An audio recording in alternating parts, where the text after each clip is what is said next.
Kaelen's multifaceted optical sensors registered the human, Elias Vance, as a disruption in the otherwise harmonious flow of the engine room.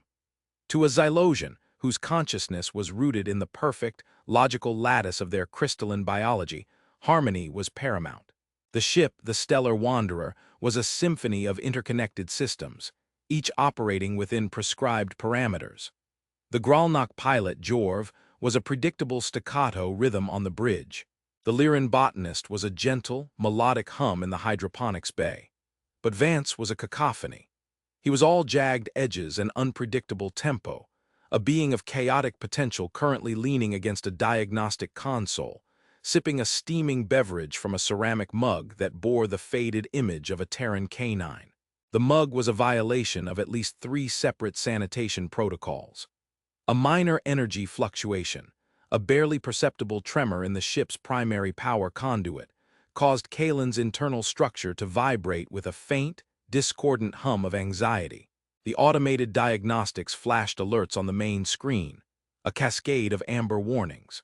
Standard procedure, as outlined in the Galactic Commonality Fleet Operations Manual, Volume 7, Subsection 4, Paragraph 12, dictated a full system reboot of the affected plasma relays, a process that would take approximately 37 standard minutes and render secondary systems temporarily inert.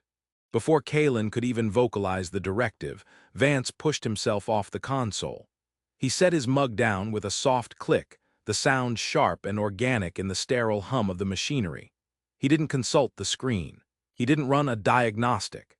He just tilted his head, a gesture Kaelen had learned was the human equivalent of a deep-range sensory scan. His soft, fleshy ears, so primitive compared to Kaelen's own resonant plates, seemed to be processing information the ship's own sensors were missing.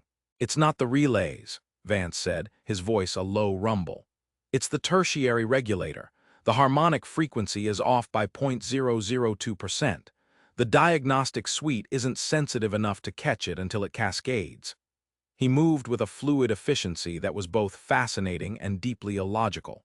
He bypassed the sealed maintenance panel, instead using a simple magnetized prybar to pop open an auxiliary junction box, a clear violation of Maintenance Protocol 73. Inside, a web of fiber-optic cables pulsed with light. Vance reached in with his bare, unprotected hands, his fingers dancing between the live conduits.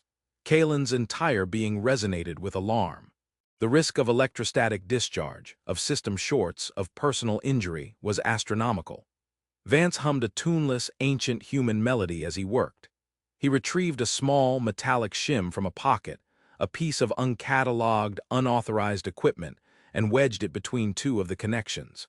The amber warnings on the main screen blinked once, twice, and then vanished, replaced by a sea of tranquil green. The power fluctuation ceased. The entire event from problem to resolution had taken less than 90 seconds. "There," Vance said, wiping a smudge of grease from his hand onto his uniform. "That'll hold until we get to Starbase 9. I'll need to properly recalibrate it then." He picked up his mug and took another sip, his dark eyes scanning the engine room. For a brief moment his gaze met Kaelen's. It was the eyes that were the most unsettling part of human anatomy. They were predator's eyes. Binocular, forward-facing, designed for one purpose, to track, to focus, to hunt. When they looked at Kaelen, they didn't just see a crystalline entity. They seemed to be calculating depth, assessing structure, searching for weakness. It was a primal, deeply ingrained function that 90,000 years of civilization had failed to erase. In that fleeting glance, Kaelen saw not just Elias Vance, chief engineer of the Stellar Wanderer, but a ghost of the plains hunter his ancestors had been.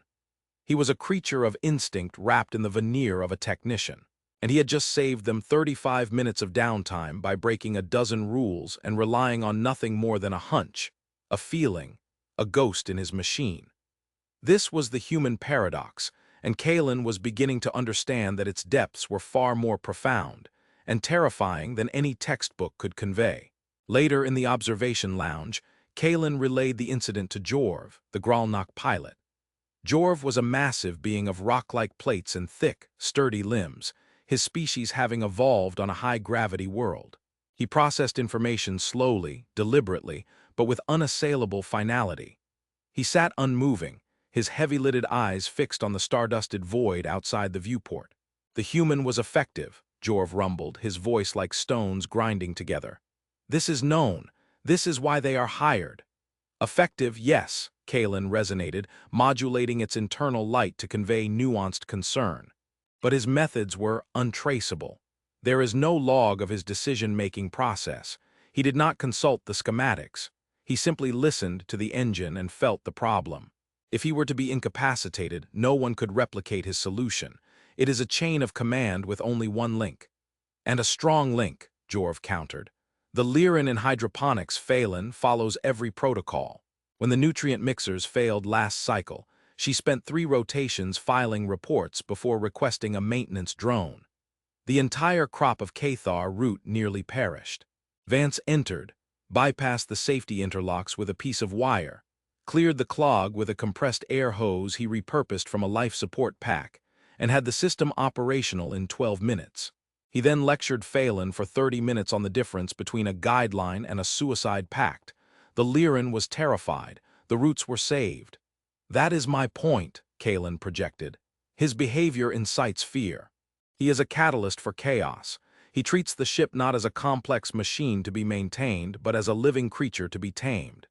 His den, as he calls his engineering section, is filled with unauthorized modifications. He calls it his shop, Jorv corrected, a hint of something akin to amusement in his stony voice. And his modifications work. Remember the Crimson Drift, 600 souls, a Vthar captain who followed every rule as their reactor core went critical. They died by the book. The human on board had been confined to quarters for insubordination after trying to implement an unsanctioned fix. I would rather fly with a chaotic human who keeps the engines running than a Vthar who polishes the captain's chair while we vent atmosphere. Kaelen fell silent, processing Jorv's brutal logic. The Gralnok spoke from a place of pure pragmatism. Survival was the only protocol that ultimately mattered. Yet, the unease remained. It was the unpredictable nature of humanity that was both their greatest asset and their most terrifying flaw. They were persistence predators. They solved problems by fixating on them, hunting them, running them to ground with relentless, obsessive energy. But what happened when that predatory focus was turned on something else, or someone else? The galactic archives were filled with tales of human brilliance and heroism. But there were other, darker stories whispered in the shadowy corners of remote starbases. Stories of human rage, of their terrifying pack instincts, of their capacity for sudden, shocking violence when threatened. Every species had a fight-or-flight response. Humans uniquely had a third option: fight and hunt the threat to extinction. Kaelen's thoughts drifted to Vance's workspace. It had once been a sterile, standard-issue engineering bay. Now it was a chaotic territory. Tools were not stored in designated lockers, but lay on magnetized trays where Vance could grab them. Wires snaked between consoles, jury-rigged bypasses for systems he deemed inefficient. He had even installed a small hydroponic unit of his own, using a scavenged nutrient pump and a sun lamp. In it grew a single, bizarrely complex green plant with serrated leaves. He called it a mint plant. He claimed its aroma helped him focus. It was a territorial marking, a creature shaping its environment to suit its own peculiar needs, ignoring the carefully designed homogeneity of the ship. One rotation, Kaelen had observed him tending to this plant. He wasn't just providing water and light. He was carefully pinching off leaves, his movements precise and gentle. It was a strange juxtaposition. The same hands that had plunged recklessly into a live junction box, now handling a fragile plant with the care of a Lyran botanist. It is an inefficient use of resources, Kaelen had stated, its voice a series of perfectly pitched chimes. The ship's atmospheric recyclers produce optimal oxygen levels, and your nutritional needs are met by the galley synthesizers. Vance looked up, a faint smile on his face. It was another unsettling human expression, a baring of the teeth that could signify pleasure, aggression, or a dozen other things in between. It's not for oxygen, Kaelen. It's for this. He plucked a leaf, crushed it between his fingers, and held it out. A complex wave of organic molecules washed over Kaelen's external sensors, It was a sharp, clean, invigorating scent. It was utterly alien. "My grandmother grew this in her garden," Vance said, his voice softer than usual. "Smell of it reminds me of home, helps keep the space madness at bay." Space madness, an unscientific, colloquial term for long-term psychological stress. Other species countered this with meditative cycles, communal resonance, or chemical suppressants. Humans, apparently, countered it with nostalgic smells and territorial horticulture. It was illogical, sentimental, and yet, Kaelen had to admit, the ship's records showed Vance had one of the most stable psychological profiles on board, despite his high-stress position. He had created a microenvironment, a tiny piece of his long-dead Earth, and it anchored him. This ability to adapt, to thrive, was legendary. Humans could be found on the blistering mining colonies of Cygnus X1 and in the frozen research outposts of the Magellanic Clouds. They required bulky environmental suits and constant biological maintenance, yet they persisted where other, more naturally suited species failed. They didn't just endure environments, they conquered them. They altered them, reshaped them, forced them to bend to their will. Looking at the small, defiant mint plant in the heart of the sterile starship, Kaelen understood that Vance's unauthorized hydroponics unit wasn't just about comfort. It was a microcosm of the entire human condition, a relentless, instinctual drive to make any place their own. The incident that cemented Kaelen's fear occurred 3 days later. The biology lab was processing xenomorphic samples from a newly discovered planet, Kepler-18 6F. One of the samples, a small, multi-limbed creature resembling a Terran gecko, was unexpectedly agile. During a transfer between containment fields, it escaped. The lab erupted in controlled panic. The Lyran scientist, Kaelen, immediately initiated Protocol Gamma-7, containment lockdown, non-lethal sedative gas deployment. Alarms blared. Red lights bathed the corridor in a stressful, pulsating glow. It was the correct, by-the-book response. Vance was passing by on his way to recalibrate a sensor array. He heard the alarm, saw the commotion through the lab's viewport. He didn't wait for instruction. He didn't consult a manual. He keyed in the engineering override code, a code he was only supposed to use for catastrophic system failures, and entered the lab just as the sedative gas began to hiss from the vents. "Gas won't work," he stated flatly, his eyes already scanning the room, missing nothing. "Its exoskeleton is non-porous and it has no respiratory system as we know it. You're just wasting resources." He moved away from the others. His entire posture changed. The easygoing, slightly slumped technician was gone. His shoulders squared. His movements became deliberate, silent. His head was still, but his eyes, those terrifying predator eyes, darted back and forth, tracking movements too subtle for Kaelen's sensors to easily parse. The escaped creature was skittering along the ceiling conduit, a blur of motion. Kaelen was trying to aim a tranquilizer rifle, but the creature was too fast. Jorv, who had arrived as backup, was too large and cumbersome to move effectively in the crowded lab. But Vance was a study in predatory grace. He ignored the creature's current position and instead looked at the room's layout. He was anticipating its path. He was not reacting, he was hunting. He picked up a metallic sample canister from a workbench. Slowly, without a sound, he moved to the far side of the lab. He didn't look at the creature directly now. He used his peripheral vision, another trait of Terran predators. He stood perfectly still, a statue in the flashing red light. The creature, perhaps sensing the immediate chase was over, paused on a light fixture, its multiple legs twitching. In that moment of hesitation, Vance acted. It wasn't a fast movement.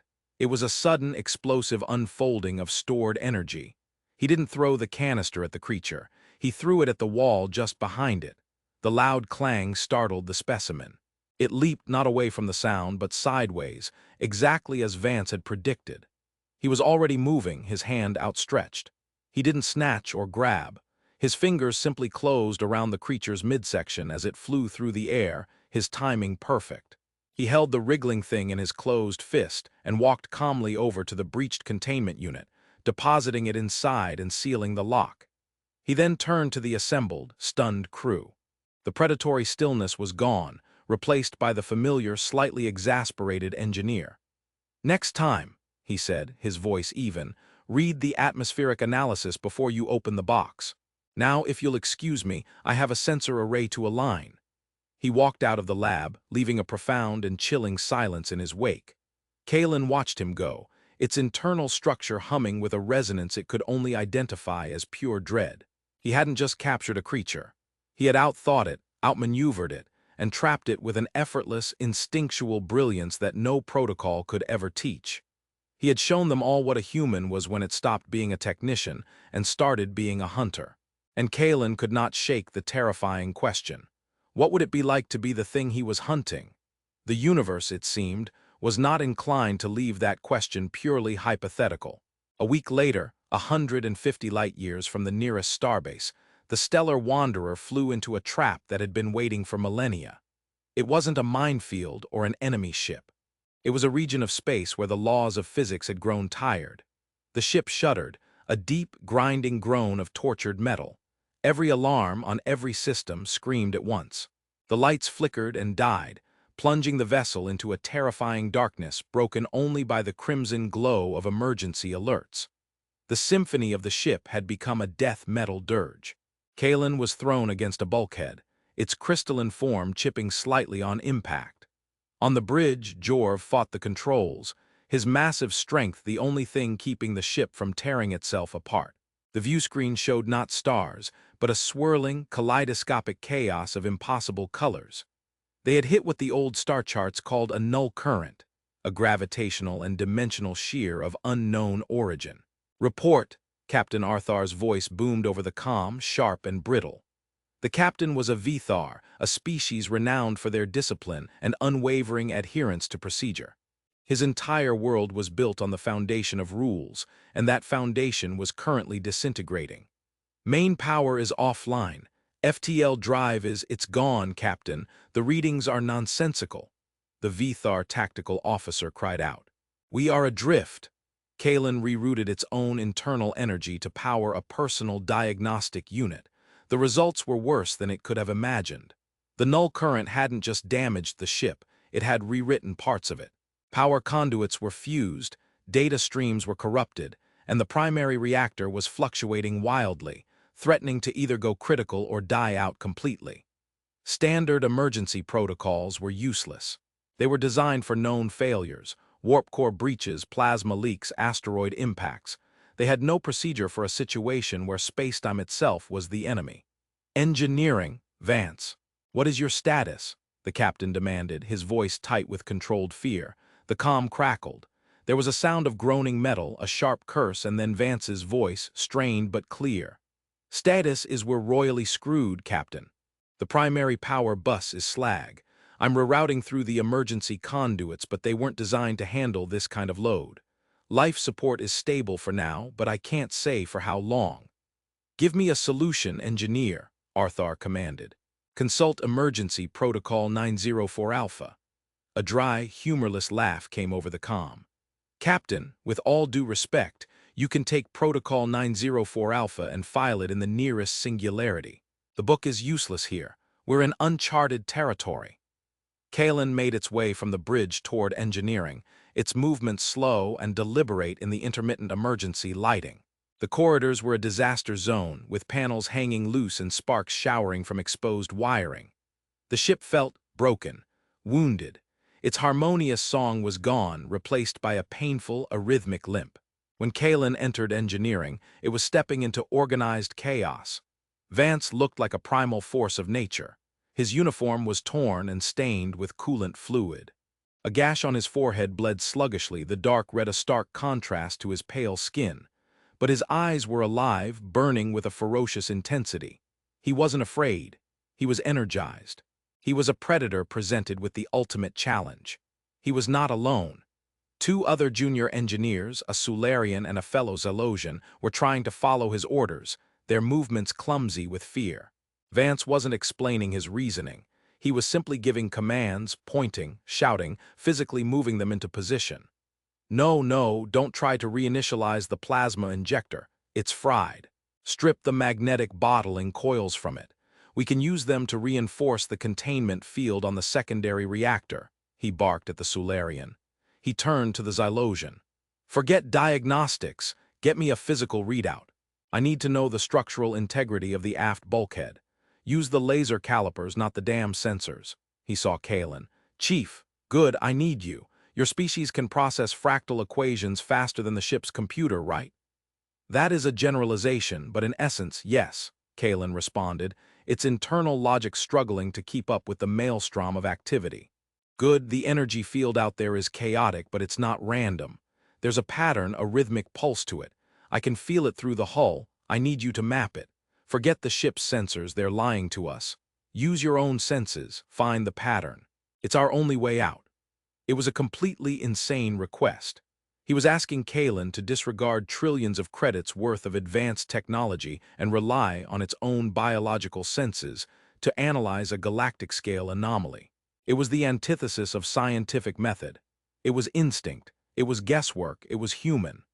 My senses are not calibrated for such a task, Kaelen protested, but it was already extending its crystalline filaments, interfacing with the ship's hull, trying to feel what Vance felt. Then calibrate them, Vance snapped, turning his attention back to the dying reactor. We either adapt or we die. There is no third choice. Over the next few hours, engineering became Vance's territory, his den. He worked with a frantic, savage energy.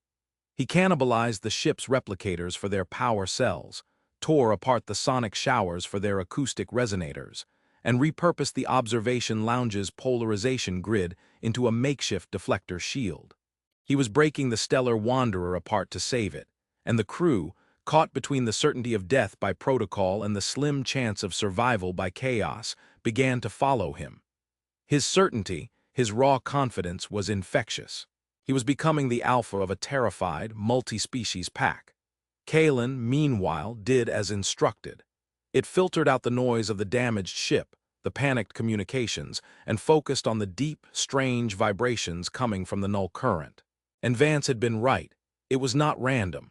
There was a complex, repeating waveform, a rhythm like a monstrous, cosmic heartbeat. It began to map it, its crystalline mind turning the chaotic vibrations into pure mathematics. During a brief lull, as Vance jury-rigged a cooling system using pressurized nitrogen from the fire suppression units, Kaelen approached him. Your methods are unorthodox. Vance didn't look up from his work. Unorthodox is what you call it when it works. When it doesn't, they call it catastrophic negligence. You got that pattern for me yet? I am isolating the primary frequency, Kaelen confirmed. But what do you intend to do with it? Vance finally stopped, wiping sweat from his brow with the back of a greasy hand. He looked at Kaelen, and his predator's eyes were utterly devoid of fear. They held only calculation. The current destroyed our FTL drive, but it's a source of immense energy. If we can match our deflector frequency to the current's primary resonance, we might be able to ride it instead of fighting it. Like a surfer on a wave. Kaelen's internal structure went rigid. That is monumentally reckless. The energy required would overload every system on this ship. The odds of successfully matching the frequency are infinitesimal. The slightest miscalculation would vaporize us. And the odds of being rescued out here are zero, Vance shot back, his voice low and intense. I'll take infinitesimal over zero any day of the week. This is what my species does, Kaelen. When we're trapped in a cave, we dig another way out. When we're faced with a flood, we build a boat. When the universe tries to kill us, we use its own damn energy to punch a hole through and escape. Now, are you going to help me, or are you going to calculate the precise moment of our deaths? The raw, unyielding survival instinct of his species was laid bare. It was the same drive that had pushed humanity out of its cradle world and across the stars. They were not content to simply exist. They had to conquer, to overcome, to survive at any cost. Just then a new alarm blared, this one higher-pitched, more desperate. A panicked voice came over the comm. It was Kaelen, the Lyran botanist. Life support failure in hydroponics sector 3. The emergency bulkhead is sealed and I can't override it. Junior botanist Lyra is trapped inside. The air is venting. Kaelen's focus snapped to the ship schematic. Hydroponics sector 3. The damage from the null current had compromised the outer hull in that section. The automated systems, detecting the breach, had sealed the area to save the rest of the ship. But it had trapped the young Lyran, Lyra, a gentle herbivore whose species was notoriously fragile. She would have minutes, perhaps seconds, before the atmosphere was gone. Captain Arthar's voice was grim. "Engineering, can you override that bulkhead?" "Negative, Captain," Vance yelled back, already moving. "The control mechanism is fused, there's no power to it." "There is nothing to be done," the captain stated, his voice heavy with the cold logic of command. "We cannot risk the integrity of the ship for one crew member. It is regrettable." It was the correct, logical, procedural answer. It was also a death sentence. Vance stopped dead in the middle of engineering. He looked at the schematic on the monitor, his face a mask of cold fury. Then he turned to the two junior engineers.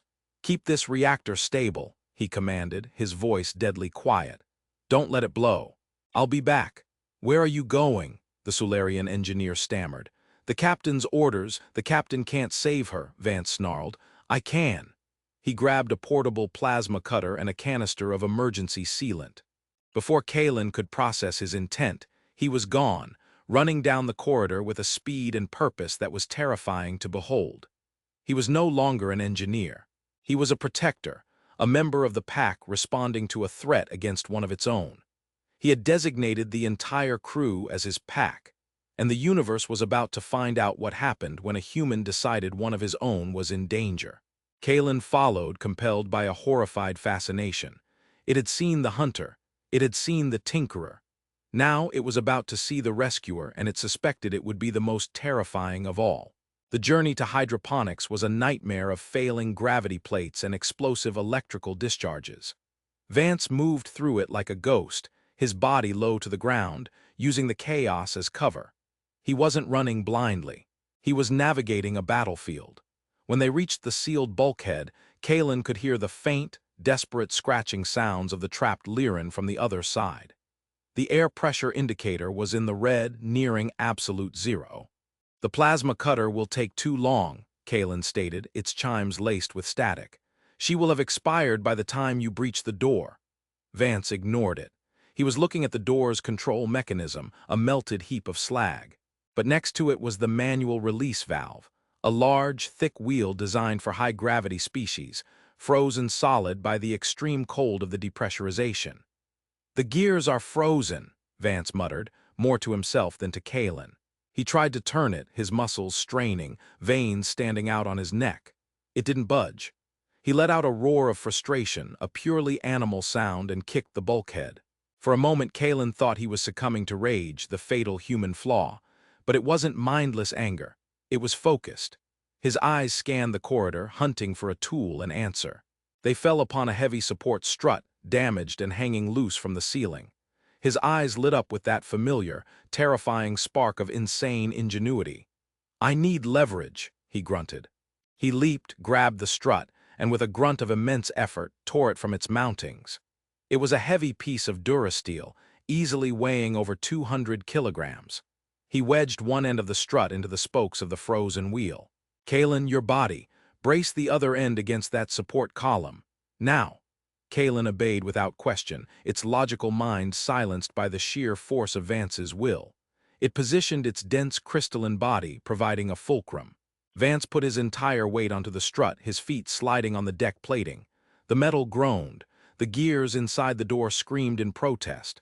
"It's not enough," Vance yelled, sweat pouring down his face. "More." He did something then that would forever haunt Kaelen's memory banks. He took the plasma cutter, set it to its lowest setting, and sliced a deep gash across his own forearm. Blood, thick and dark, welled up instantly. He pressed the bleeding wound against the deck, then placed his boots in it, using his own body's fluid to create a non-slip surface. It was savage, it was barbaric, and it was brilliant.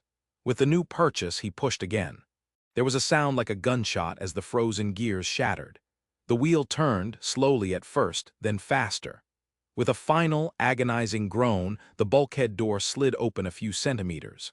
The remaining atmosphere in the corridor screamed as it was sucked into the vacuum of the hydroponics bay. Vance didn't hesitate. He wasn't wearing a vacuum suit. He took one last, deep breath, holding it in his lungs, and squeezed through the gap into the void. Kaelen watched in horror. Through the viewport, it saw him staggering through the zero-gravity bay, his body exposed to hard vacuum. The blood on his arm was instantly frozen. He found the terrified Lyra clinging to an anchor point, her own emergency suit failing. He grabbed her, dragged her back toward the door, and shoved her through the gap into the corridor where Kaelen waited. Then Vance collapsed. His body convulsed as the vacuum took its toll. But even then, he was thinking. He reached out a trembling hand and slapped the canister of emergency sealant against the gap in the door. The foam exploded outwards, instantly hardening and sealing the breach. Air pressure in the corridor began to stabilize. Kaelen dragged Vance's limp body fully into the corridor. The junior Lyran was safe, weeping with a mixture of terror and relief. But Vance was unmoving.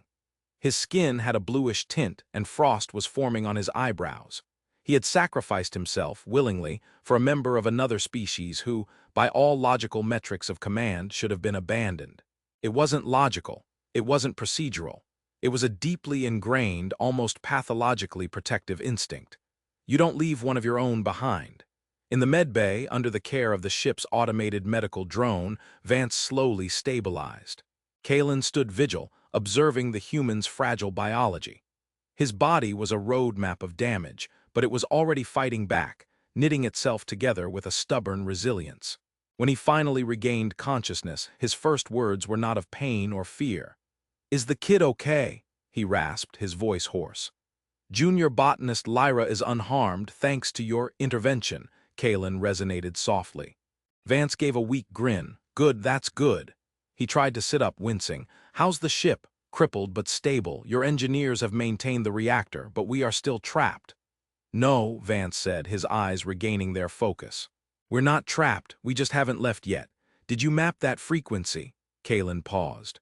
All the logic, all the fear, all the awe coalesced into a single point of decision. It had witnessed the human as a chaotic technician, a terrifying hunter, and a self-sacrificing protector. The three were not separate beings. They were facets of the same complex, dangerous, and invaluable whole. The predator and the protector were one, and in this moment Kaelen knew which it needed more. "Yes," Kaelen replied, its tone firm. "I have the frequency. The mathematics are elegant." "Good," Vance said, a wolfish smile spreading across his bruised face. "Then let's go surfing." The plan was presented to Captain Arthar on the bridge. Vance, still bandaged and moving stiffly, stood beside Kaelen, who projected the complex waveform equations onto the main screen. The rest of the bridge crew, Gralnak, Sularian, Vithar, watched in stunned silence. "You propose to attune our damaged deflector shields to a multi-dimensional energy wave of unknown properties and ride it?" the captain asked, his voice dripping with incredulity. "Engineer, your actions in saving the Lyran were commendable if reckless, but this is madness. The Galactic Codex expressly forbids engaging with unclassified spatial phenomena." "The Codex also assumes we have a choice," Vance countered, his voice steady. "We don't. Our life support is running on borrowed time. The reactor is a patchwork bomb waiting for an excuse to go off. That current out there is going to kill us one way or another. I propose we use the weapon that's trying to kill us as our only means of escape. It's the only move we have left." "We will wait for rescue," Arthar insisted, his posture rigid. "That is the protocol." "Who's going to rescue us?" Jorv, the Gralnak pilot, rumbled from his station. "We're light years off any known route, our distress beacon is dead, and nobody even knows this anomaly exists. The captain's protocol is a death sentence. The human's madness is a chance." The bridge was silent. The crew looked from their rigid captain to the battered, determined human. They had all seen or heard what Vance had done. He had bled for one of them. He had faced a vacuum for one of them. In a few short hours, he had earned a loyalty that transcended rank and species. "This is not a democracy," Arthar said, his authority crumbling. "I am the captain of this vessel." Vance took a step forward. He didn't raise his voice. He didn't make a threat. He simply met the captain's gaze, and Kaelen saw the hunter in his eyes again, not the hunter of prey, but the hunter of dominance. The alpha challenging the old leader. "You are," Vance said softly. "But you're not its pilot, its engineer, or its science officer. You're a captain with no ship to command. We can sit here and die by the book, or you can let us do our jobs and try to live. Your choice." It was a mutiny, the quietest and most terrifying mutiny Kaelen had ever witnessed. It wasn't about violence. It was about the transfer of practical authority. The crew was no longer looking at the captain. They were looking at Vance. It was Kaelen who broke the stalemate. "Captain," it chimed, its voice resonating with cold, hard logic. "My analysis confirms the engineer's assessment. The probability of survival by remaining static is a quantifiable 0. The probability of survival by attempting this maneuver, while statistically low, is greater than 0. The logical course of action is to proceed with the engineer's plan." Kaelen had used logic to justify the ultimate act of faith. The irony was not lost on it. Defeated, Captain Arthur slumped in his chair. He didn't speak. He just gave a slight, almost imperceptible nod. It was enough. The pack had a new leader. The next hour was the most intense period of Kaelen's existence. The ship became a hive of frantic, purposeful activity, all orchestrated by Vance's shouted commands from engineering. Kaelen stayed on the bridge, acting as the translator between Vance's intuitive leaps and Jorv's need for precise navigational data. "Jorv, bring us about, port thrusters only. I need to angle the primary deflector dish to catch the leading edge of the third harmonic." Vance's voice crackled over the comm. "Third harmonic is not a navigational concept," Jorv roared back. "Kaelen, translate for our rock-headed friend." "Pilot," Kaelen chimed, its own internal matrix straining to process the data. "Adjust our heading by 2.17 degrees on the vertical axis. The engineer is using the anomaly's energy wave as a fixed point of reference." The ship groaned as it turned, its damaged frame protesting. On the engineering monitor, Kaelen could see Vance and his team physically wrestling a power conduit into a makeshift socket, sparks flying around them. At one point, a console overloaded, sending a bolt of plasma arcing across the room, straight for Kaelen's station on the bridge. Before Kaelen could even process the threat, Jorv's massive arm swung out, his rocky hand intercepting the plasma bolt. His hand glowed cherry red for a moment, and the smell of ozone filled the bridge, but he had shielded Kaelen. "Watch yourself, Crystal," he grunted, not taking his eyes off the controls. A Gralnach protecting a Zalosian, following the lead of a human. The old rules were gone. They were a pack now, a single unit focused on survival. "We're in position," Vance yelled. "I'm rerouting all remaining power to the forward deflector. Everything is going to go dark for a second. Hold on to something." As he spoke, the lights died, the emergency alerts fell silent. The only illumination came from the swirling chaos outside the viewport. The ship was utterly quiet, a dead thing waiting for its final breath. Then, Kaelen felt a vibration. It started as a low hum and built into a deafening roar. The entire ship began to resonate with the frequency of the null current. "It's working!" Vance screamed, his voice filled with a triumphant, manic glee. "Jorv, punch it! Full impulse now!" Jorv slammed his fists down on the impulse drive controls. The engines, fed by the alien energy of the anomaly, screamed to life with a power they were never meant to possess. The ship lurched forward, not away from the anomaly, but into it. They were diving headfirst into the wave. The viewscreen was a blinding torrent of white light. Kaelen felt its very structure being compressed, its consciousness flickering. The G-forces were immense, crushing them into their seats. The ship was screaming, a continuous shriek of tortured metal. This was it, the infinitesimal chance. And then, as suddenly as it began, it was over. The crushing pressure vanished. The blinding light resolved back into the familiar, comforting blackness of space, dotted with the sharp, clear points of distant stars. The ship was silent, drifting. The engines were dead, but they were through. A single green light blinked on a console, the short-range proximity sensor. It was picking up a signal, a standard galactic commonality navigation buoy. They were back in charted space. A stunned silence fell over the bridge. It was broken by a choked, rasping sound. It was Jorv. The massive Gralnach was laughing, a deep, rumbling sound like an avalanche. Soon, others joined in, a ragged, hysterical chorus of relief from a dozen different species. They were alive, but Kaelen's sensors were focused on the engineering feed. On the small screen, it saw Elias Vance. He wasn't celebrating. He was slumped over his console, his body trembling with exhaustion. His team was cheering, patting him on the back, but he didn't seem to notice. His eyes, those hunter's eyes, were still scanning the readouts, looking for the next flicker of amber, the next sign of trouble. The crisis was over, but for the human, the hunt never was. He had brought them through the fire, but he was incapable of leaving the fire behind. Weeks later, the stellar wanderer, battered and scarred, was being guided by tugs into the massive space dock of Starbase 9. The official inquiry was a bureaucratic nightmare. Captain Arthur had been quietly reassigned to a desk job, his career over. Vance, Jorv, and Kaelen had been debriefed for days on end by a panel of Vthar admirals and Xylosian analysts who could not comprehend the series of events. Kaelen sat in its quarters, finalizing its official report. It was the most difficult document it had ever had to compose. How could it explain Vance's actions in the cold, precise language of a report? How could it quantify the value of breaking every rule?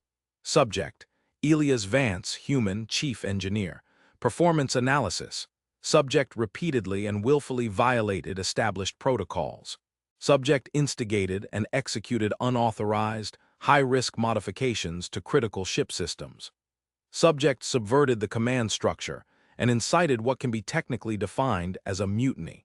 Kaelen paused, its internal light flickering. That was the truth, but it was not the whole truth. It started a new paragraph. Evaluation. Subject's actions were directly responsible for the survival of 112 crew members. Subject's unorthodox methods proved uniquely effective in a crisis scenario that exceeded all known parameters. Subject displayed extraordinary ingenuity, courage, and a profound, if illogical, dedication to the crew under his informal command. It was still insufficient. It didn't capture the moment he used his own blood for grip, or the look in his eyes when he calmed the terrified Lyran he had just pulled from the void. It didn't explain the paradox. Kaelen looked out its viewport toward the Starbase's recreational dome. It saw a group of off-duty crew members from the Wanderer. Jorv was there, as was Lyra, the young Lyran botanist.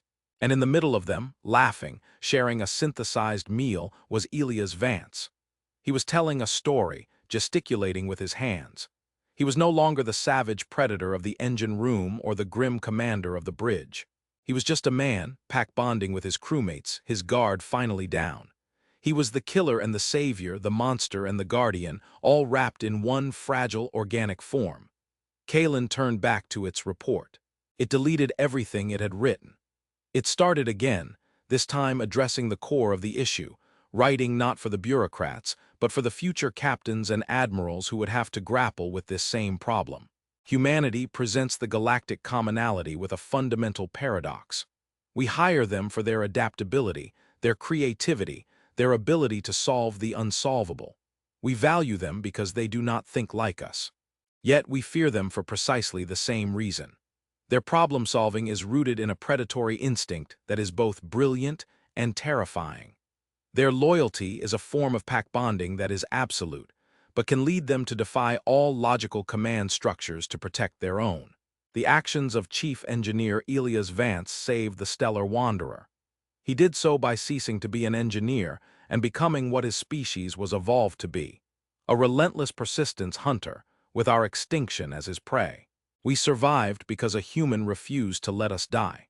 The question for the Admiralty is therefore not how to better regulate humans, as that would be to cage the very quality we require. The question is this: how do we, as a civilization built on logic and protocol, coexist with a species whose greatest strength is its mastery of chaos? How do we build a future alongside a partner we will always need, but can never fully trust? Kaelen transmitted the report. It had no answers. It had only the question, hanging in the silence of space, as vast and unsettling as the void itself.